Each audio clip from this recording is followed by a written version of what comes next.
A boy was complaining to his dad about all the memory work that he had to do for his Sunday school class. "What's the use?" the boy asked. "I'll just forget them anyway."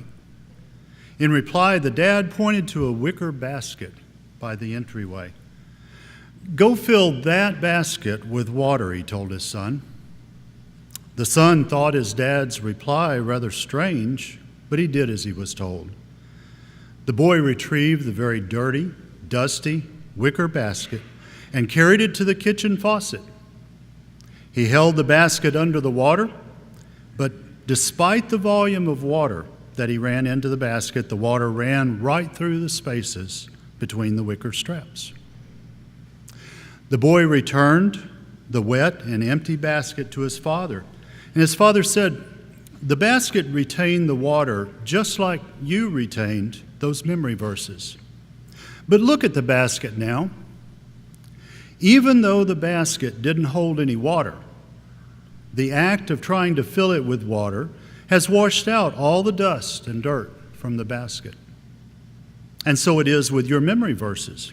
You may not think memorizing is doing any good, but filling your mind with God's Word is like cleaning the dust and the dirt from your mind." Well, that story has relevance to those of us who are not blessed with a photographic memory. Have you ever noticed how bombarded we are by advertising and media sources with their many agendas? On a typical day, a person might encounter thousands of bits of persuasion encouraging us to buy a certain product or make a certain decision or accept a certain thought or way of life. Everything from TV, radio, billboards, print media, and online sources screams for our attention. And many of the messages are subtly and powerfully opposed to Christian values in some respect.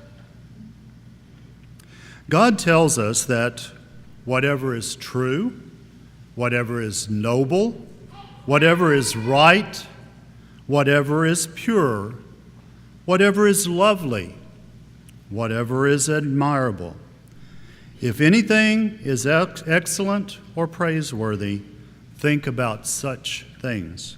Philippians 4:8.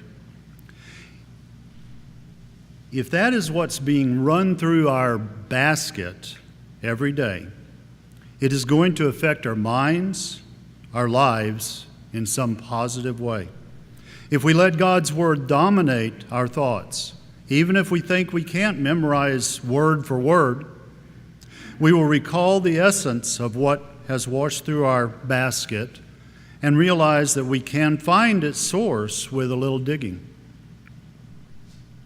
Our lesson is not meant to dissuade us from making an effort to memorize all that we can of God's Word, but it is meant to encourage the thoughts from Deuteronomy 6 through 9, where the Israelites were admonished in this manner.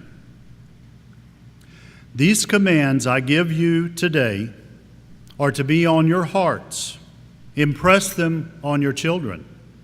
Talk about them when you sit at your home and when you walk along the road, when you lie down and when you get up. Tie them as symbols on your hands and bind them on your foreheads. Write them on the door frames of your houses and your gates." Open 24 hours a day, the Lord's invitation is extended to you, especially right now, a convenient time. If you need to confess public sin, need the prayers of your brothers or sisters, or need to unite with your Lord in baptism, please come forward and make that known as we stand and sing.